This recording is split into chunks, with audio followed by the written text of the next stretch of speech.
backing to our reel using the Arbor Knot. There's a couple things we want to go over first though before we do this knot. First is to check out the reel. Make sure that we're set up on the correct retrieve, either a left-hand retrieve or a right-hand retrieve.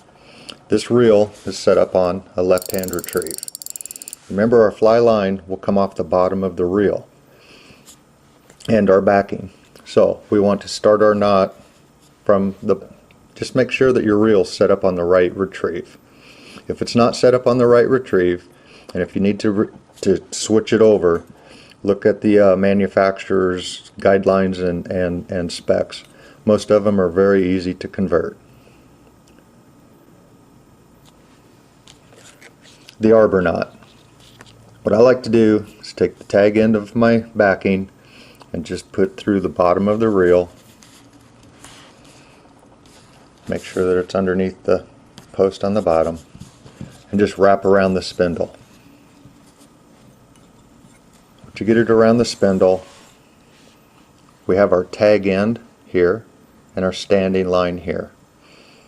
From this point, just simply bring it under the tag end, under the standing line, and tie an overhand knot.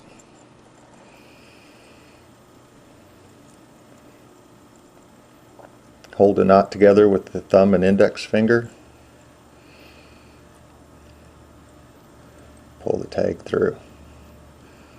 Tighten it up. At this point, thumb and index finger holds the knot. Simply tie another overhand knot. I find this easily done by just rotating the fingers, tying another overhand knot. Once you get this done, just tighten it up. Now all we have to do is just pull the two knots together on the spool or the spindle of the reel. Pull the tag in.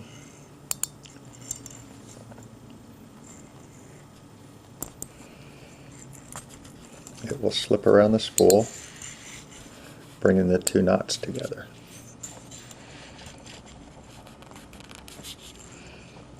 Give it a nice tug, snug it up on the spool. At this point, your tag end, just clip off leave about 1/4 of an inch or so. All you do now, spool it on the reel.